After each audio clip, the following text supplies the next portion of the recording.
Wa syukru ala nikmatillah. Asyhadu an la ilaha illallah wahdahu la syarikalah. Wa asyhadu anna Muhammadan abduhu wa rasuluh alladzi la nabiyya ba'dah. Qala Allah Ta'ala, A'udzu billahi minas syaitonir rajim. Wa idz qala rabbuka lil malaikati inni ja'ilun fil ardi khalifah. Qalu ataj'alu fiha may yufsidu fiha wa yasfikud dima wa nahnu nusabbihu bihamdika wa nuqaddisu lak. Qala inni a'lamu ma la ta'lamun. Dan ingatlah ketika Rabbmu berfirman kepada para malaikat, aku hendak menjadikan khalifah di bumi. Mereka berkata, apakah engkau hendak menjadikan orang yang merusak dan menumpahkan darah di sana, sedangkan kami bertasbih, memujimu dan menyucikan namamu. Dia berfirman, sungguh aku mengetahui apa yang tidak kamu ketahui. Surah Al-Baqarah ayat 30. Ikhwatu fillah rahimahumullah, segala puji bagi Allah yang kembali kita dalam majelis tafsir Al-Quran, yang kita akan kembali melanjutkan lagi setelah sampai sebelumnya halaman yang ke-5. Sekarang halaman yang ke-6, yaitu dari surah Al-Baqarah ayat yang 30. Allah Subhanahu wa taala berfirman, wa idz qala rabbuka lil malaikati inni ja'ilun fil ardi khalifah. Dan ingatlah ketika Rabbmu berfirman kepada para malaikat. Ini adalah menjelaskan bagaimana Allah memberitahukan atau memulai dialog dengan para malaikat. Tafsiran yang lain yaitu musyawarah dengan para malaikat, yaitu kata Allah, inni ja'ilun fil ardi khalifah.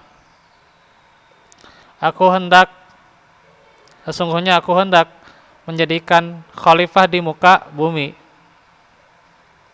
Yang khalifah menurut berbagai tafsir bisa berarti pengganti, juga pemimpin atau penguasa.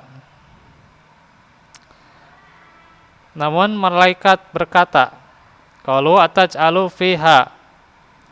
Mereka berkata, apakah engkau hendak menjadikan orang yang mayufsidu fiha, yang hendak merusak dan menumpahkan darah, wa yasfikud dima, menumpahkan darah di muka bumi. Wa nahnu nusabbihu, sedangkan kami bertasbih memujimu, bihamdika wa nuqaddisu lak, dan menyucikan namamu. Maka bagaimana malaikat di sini adalah bukan berarti berdebat, karena Maha suci malaikat dari segala dosa. Karena malaikat itu adalah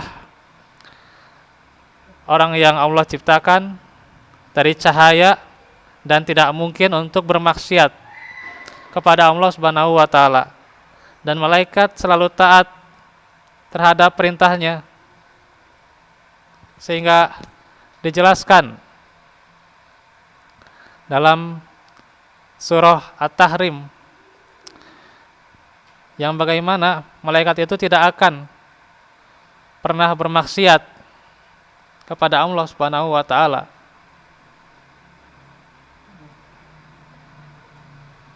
Itulah bagaimana malaikat, yaitu disebutkan ketika perintah Allah untuk menjaga diri dan keluarga dari api neraka. Ya ayyuhalladzina amanu qu anfusakum wa ahlikum naro wa quduhan nas wal hijarah 'alaiha malaikatun giladun sidadun la ya'sunallah, tidaklah mereka bermaksiat kepada Allah, wa yaf'aluna ma tu'marun, dan terhadap apa yang Allah perintahkan mereka mengerjakannya. Itulah sifat para malaikat. Sehingga dalam ayat ini tidak mungkin mereka berdebat. Maka yang benarnya ini adalah dialog antara Allah dengan malaikat. Terjadinya musyawarah di tafsiran yang lain. Artinya di mana para malaikat di sini menanyakan hal itu, ingin tahu hikmah. Maka ia menjawab, Allah Subhanahu wa taala, qala inni a'lamu ma la ta'lamun. Dia berfirman, sungguh aku mengetahui apa yang tidak kamu ketahui. Kita akan baca dari tafsir Hidayatul Insan dalam surah Al-Baqarah ayat 30 ini, di mana Asy-Syaikh Abu Marwan bin Musa mengatakan bahwa ini adalah penyebutan penciptaan yang dilakukan oleh Allah Subhanahu wa taala, yaitu kisah makhluk atau kisah manusia maksudnya yang pertama di muka bumi. Karena sebelumnya ada jin, ya, yaitu makhluk yang pertama yang menghuni bumi, jin. Akan tetapi mereka merusak, ya, itu jin, dan menumpahkan darah juga demikian. Karena itu nanti ada persangkaan dari malaikat atau ada perkiraan dari malaikat bahwa yang baru ini akan menumpahkan darah, akan merusak di dalamnya.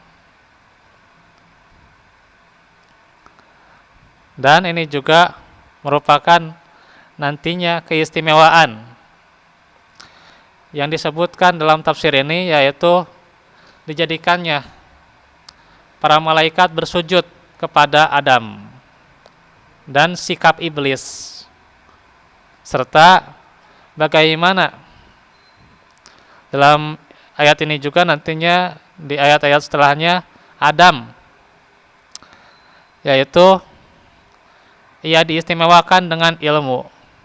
Nah, sebelum kita mengkaji itu semua, kita di ayat yang ke-30 dulu, ya. Bertahap demi bertahap, ya. Sedikit demi sedikit. Wa'id, nah itu wa'id artinya dan ingatlah. Artinya yaitu ingatlah untuk dirimu dan orang lain. Artinya demikian pula ingatkan kepada yang lain, yang bukan dirinya sendiri, yang bukan ya mendapat hidayah sendiri, masuk surga sendiri, ya, atau ya soleh sendiri, ya. Bahkan kalau si anak gitu, ya, atau siapapun lah gitu, perannya di keluarga, dia sendiri, ya, yang soleh, tapi tidak mau mengingatkan kepada orang lain, kepada keluarganya sendiri untuk menjadi soleh, berarti dia tidak soleh sebenarnya. Ya, kenapa? Karena orang yang beriman dan beramal soleh itu adalah apa di ayat surah Al-Asr, wa tawassaw bil haqqi wa tawassaw bis sabri, ya. Jadi nggak mungkin yang namanya si anak yang soleh ini menjadi soleh kalau dia tidak menasehati keluarganya. Makanya kalau dia tidak menasehati keluarganya, artinya dia justru menyebabkan orang lain ke dalam api neraka. Sedangkan yang diperintah tadi apa? Ya ayyuhalladzina amanu qu anfusakum wa ahlikum naro. Jadi nggak cukup dirinya sendiri ya, gitu. Nggak cukup menjadi soleh atau bernama si oleh ya. Nah, nanti ya gitulah gitu. Nah, itu. Jadi nggak cukup ya dengan panggilan soleh, atau nggak cukup dia berakhlak soleh, tapi keluarganya nggak demikian, maka dirinya sebenarnya tidak soleh, karena dia menjerumuskan keluarganya kemana? Ke api neraka. Artinya dia tidak taat kepada perintah Allah. Nah sekarang banyak mungkin ya, bukan 1%, 2%, berapa persen gitu ya, banyak. Si anak ini ya baru hijrah, tapi dia tidak ingatkan keluarganya. Ibuna culoe gitunya, tamake tiung gitunya, nutup auratna gitu. Gitu. Adina culoe atau sholat gitu. Anjeunna gitunya kapangaosan we nyalira gitu. Nah itu ya. Dia tidak mengingatkan. Beda kalau misalnya dia itu sudah mengingatkan Bu, gara-gara nutup aurat kan kia dalilna di Al-Quran begini dan begitu ya, kewajiban menutup aurat, perempuan itu semuanya aurat kecuali wajah dan telapak tangan.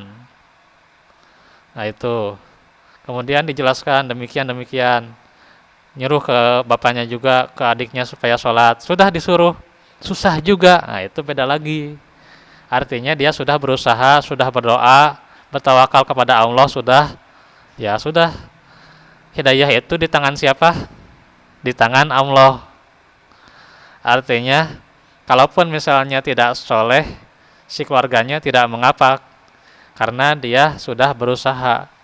Kan Nabi Nuh, begitu juga Nabi Lut, istrinya nggak soleh. Anaknya Nabi Nuh, siapa? Kan'an ya, Kan'an nggak soleh. Gitu. Istrinya Nabi Lut nggak soleh. Bapaknya Nabi Ibrahim, Azar, tidak soleh juga. Gitu. Paman-pamannya Nabi Muhammad tidak soleh. Nah itu. Tapi mereka sudah berdakwah ya. Sehingga bagaimana tanggung jawab mereka sudah di tangan Allah. Artinya sudah lepas gitu. Ya sudah, yang namanya iman, yang namanya kafir, tidak dapat hidayah, ya sudah gitu. Tapi ini juga saudara seiman, seharusnya kita juga mengingatkannya, apalagi keluarga kita. Mengingatkannya, kalaupun misalnya tidak berhasil juga, tentu itu adalah sudah dimafhum, sudah dipahami oleh Allah Subhanahu wa taala dan dimaklumi sebagaimana mestinya. Karena ujian dakwah di keluarga itu berat. Siapa bilang gampang ya? Siapa bilang? Ya, komo ayeuna gitu ya. Gitu. Jadi baju-baju itu lah, baju legging, baju nondi, baju pendek gitu kan, rok mini, aduh waliyazubillah eta. Dipakena di luar gitu kan. Nagen we gitu kan. Nya dipakai di luar gitu, katingaliku astagfirullah, katingaliku ku lalaki gitu kan yang bukan mahramnya. Nah itu kan sudah ya di luar rumah maksudnya kan, di luar rumah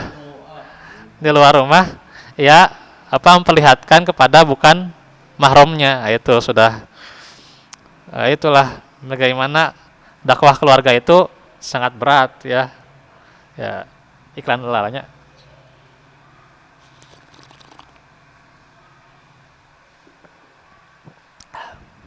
Baik, jadi wa'il itu adalah demikian pula ingatkan pada yang lain.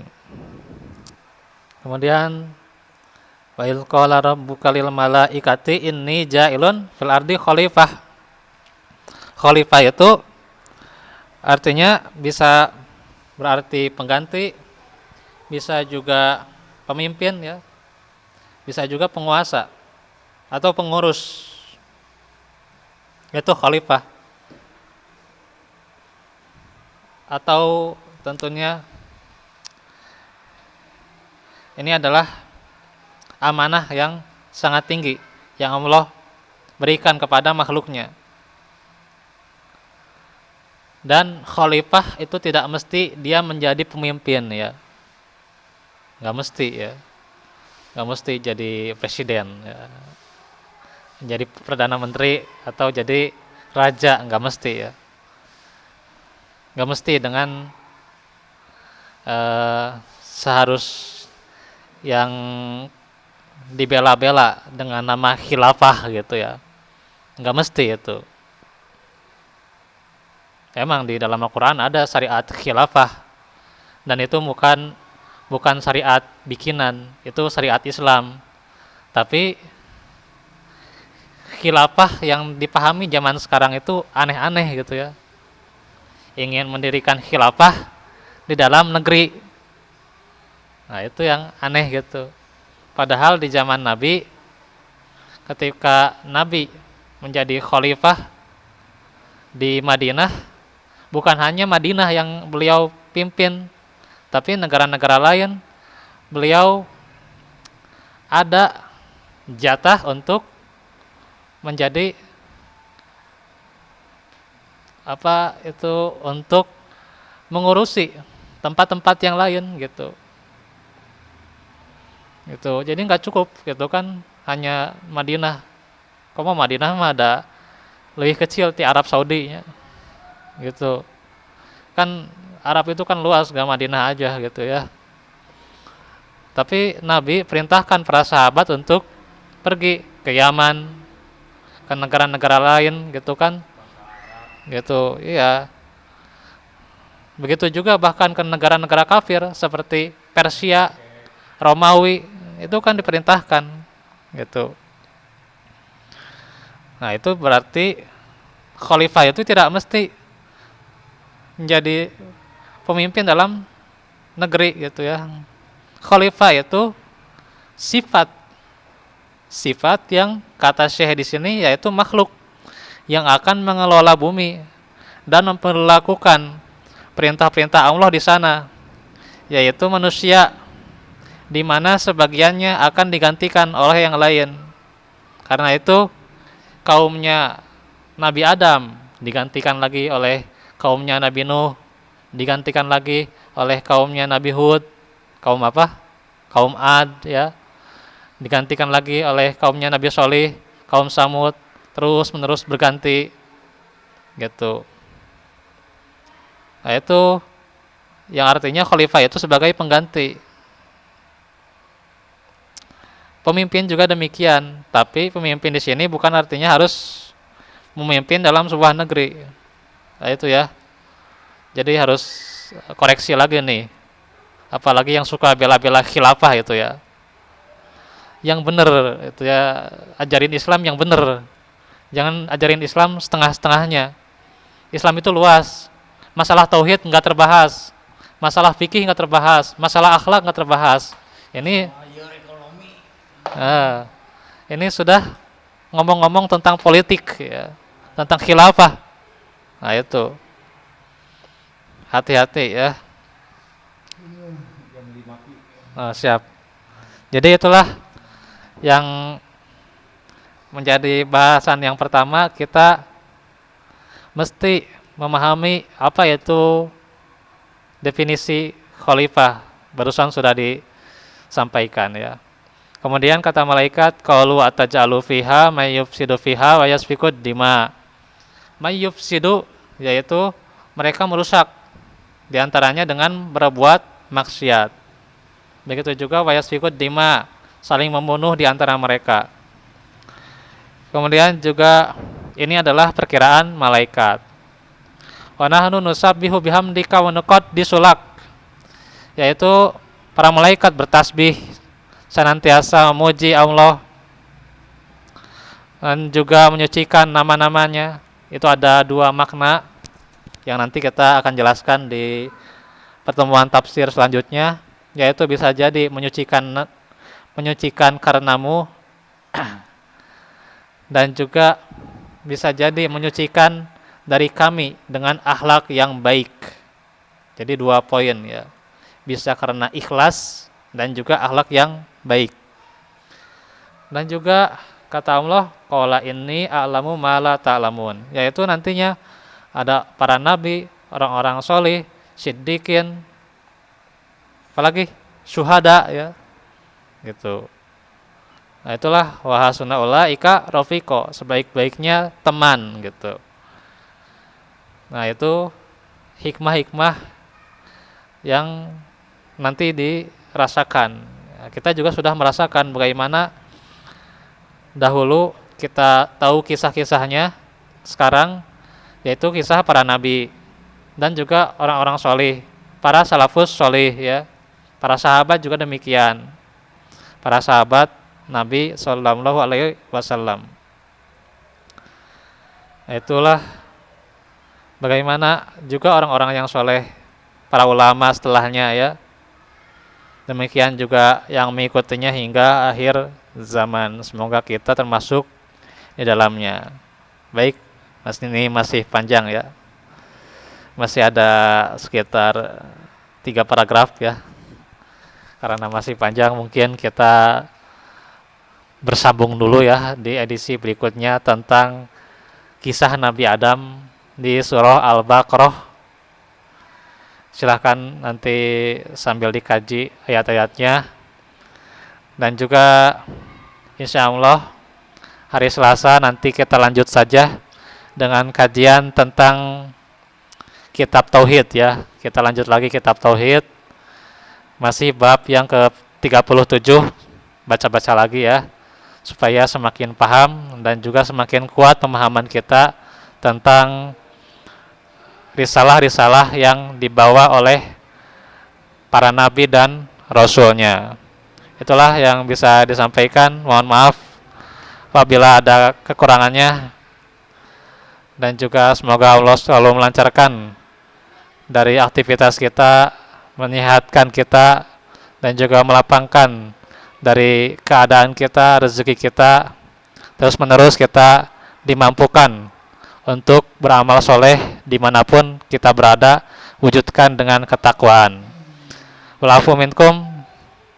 Oh ya, sesudah ini saya mau ke Masjid As-Salam ya, Sukapura, karena ada kunjungan ya, ada safari di Masjid As-Salam dari waktu maghrib sampai isya, melanjutkan sedikit ya. Nah itu hari ini ya maghrib, bentar lagi ya melakukan perjalanan. Baik, walafu minkum. Subhanakallahumma bihamdik, asyhadu an la ilaha illa anta, astaghfiruka wa atubu ilaik. Wa akhiru da'wana anil hamdulillahi rabbil alamin. Assalamualaikum warahmatullahi wabarakatuh.